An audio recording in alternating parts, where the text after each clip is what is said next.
What's good, gamers? Right, the other day I was scrolling through YouTube and I saw someone streaming. Now, this YouTuber, Absolute God Gamer, was running a very unique Executor build. So naturally I had a watch, and then I watched him using the build and didn't realise that he was actually John Takiro. This guy is actually called Instinct. So if you don't follow Instinct, go and follow him. And yeah, his videos are insane and his live streams. But anyway, I was looking at the video and I was watching him use it. And then I watched how he was using it. And it was probably the strongest Executor build you will ever find. So today, naturally, we're going to go through it. We're going to break it down. I'm going to give you the exact numbers on it, how it works. And yeah, let's get into it. So for the build, we are running Knight of Dregs. We're running Seppuku. And we're also running the Red Balancer Relic. Obviously, you could run the blue one. Me personally, if I have the opportunity to do so, I'm always going to choose the Red Balancer Relic over the blue one. Now, the reason we're running this build and we're not running the blue Balancer Relic alongside the Red Balancer Relic is, by now, you know the Knight of Dregs, at its full potential, you get a 45% damage increase. So, if we pair that with Seppuku, which you naturally get a 20% damage increase when you're using that, just off those two relics alone, you already have a 65% damage increase.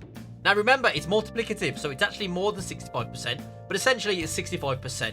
Then if you throw the Red Balancer on top of that, which is another 20%, you are well over 85% damage increase just off your 3 base relics. Now again, remember, it's multiplicative, so all of that together is actually going to be more than 85%. In fact, it's probably closer to 100% damage increase.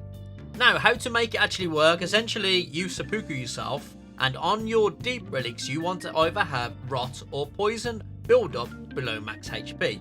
Every time this is on the screen, there is a timer, an internal timer that checks every 20 seconds to see if you've got a status showing on your screen. If that status is still showing, doesn't matter if it's 1, doesn't matter if it's 5, if the status is still showing, you will get the next level buff from your Knight of Dregs. As for the Knight of Dregs damage increase, essentially each stat gives you an extra damage boost. So like level 1 will have a 3.5, level 2 will be 7, level 3 will be 11, and then level 4 goes up to like 15.5, level 5 goes up to like 20, level 6 is 25, level 7 is 30, level 8, 35, level 9, 40, and then finally level 10, 45% damage increase. So yeah, hopefully that explains that into detail for you enough. I got told off not long ago for not explaining it properly, so just in case someone doesn't know what the Knight of Dregs is, I want them to actually understand how that actually works. So that aside, let me give you some tips on how to make the Knight of Dregs actually work efficiently.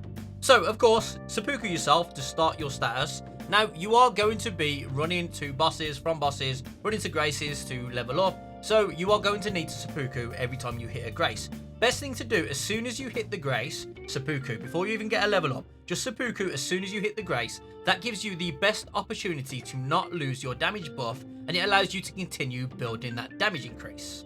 Now another handy tip is on your screen where you can actually see the buffs loading on your information screen, you can see the number next to the Knight of Dregs relic. You could actually just wait for this to turn to the next level, then run to the grace, level up, and Seppuku yourself. That way, you have 20 seconds to get all of that done.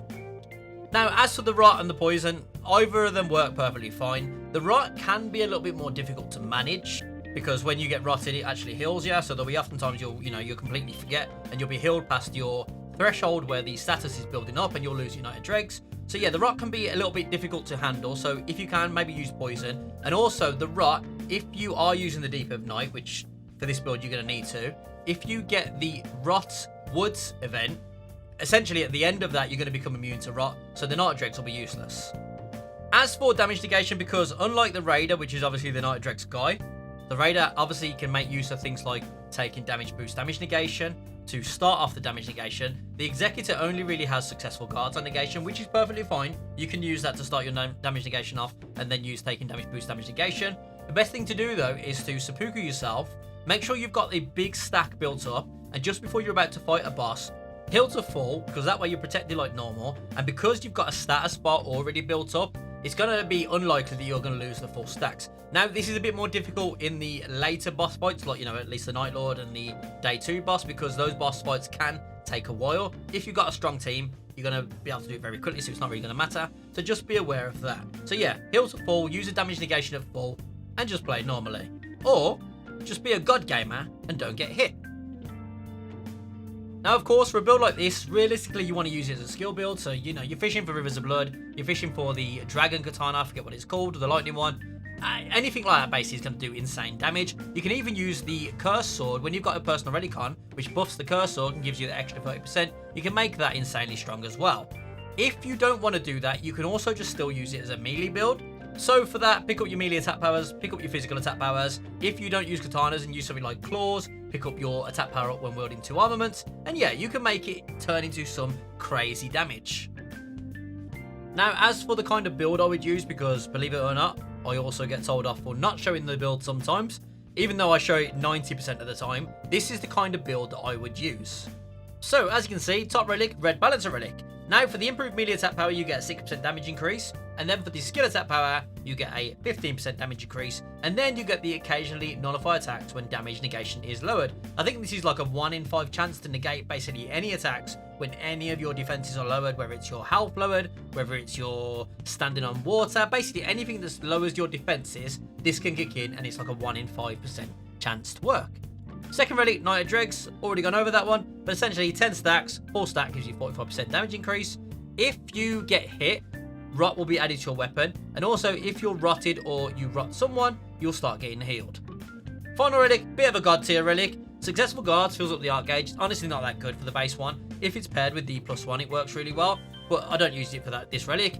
Attack power up when facing a Night Invader, self-explanatory, 7% increase each Night Invader you kill, and then finally, armament skill seppuku at the start of an expedition. Deep relics, physical attack +4. Now this one's really important because it's got the poison build up when below max HP. Really important, otherwise Night Dregs won't work. Second relic's physical attack +3 and then a physical damage negation. Remember, damage negation is always better than HP for your effective HP. If you want to learn more about that, go watch this video that I made quite a while back. And finally, partial HP restoration +1 and another physical attack +4. So gamers, there's not really much else to say about the build. Now I just want to reiterate, I did not create this build. I watched the YouTuber Instinct create it, and he is an actual god gamer, like probably up there with Yuvani, if that's how you pronounce it. He's an actual god gamer, so go give him a follow and you will be very impressed with how well he plays the game. So it's definitely their build. I can't claim it. I'm not even going to try to claim it. I just thought I'd give you some numbers on, you know, how it actually works and stuff. So as always, gamers, stay safe. Catch you on the next one. Big love. Peace.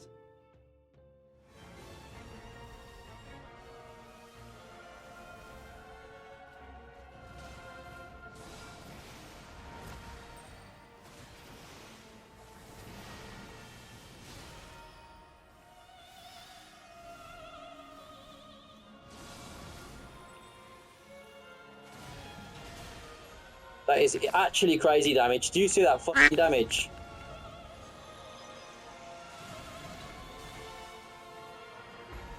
I need to reset Dregs. I might actually have to take a hit here.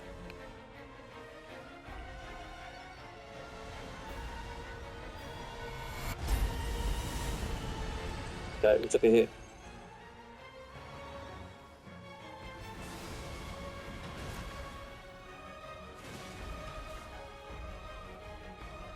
Oh, I'm going to take a hit here regardless.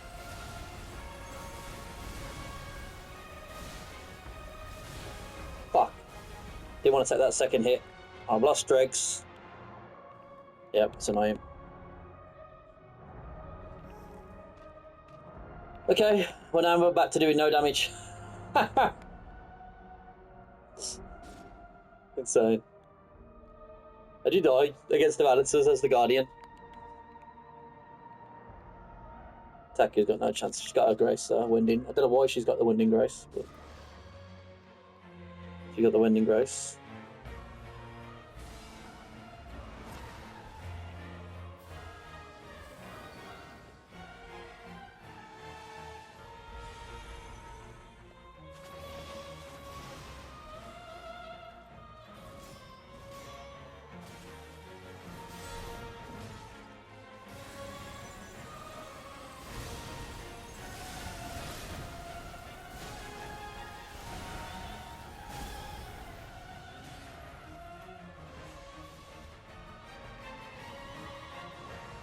Well, not doing any decent damage now. And those successives. We've got an ult though, so that's good. Come on.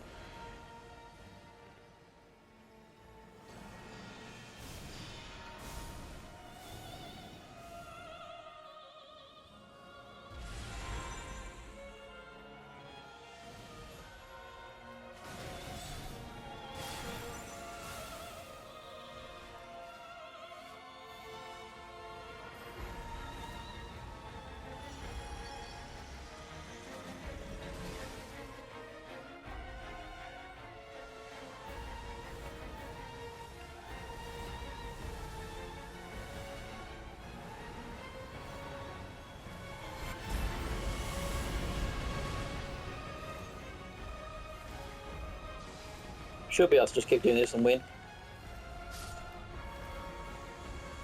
Cool. So yeah, Dregs is insane.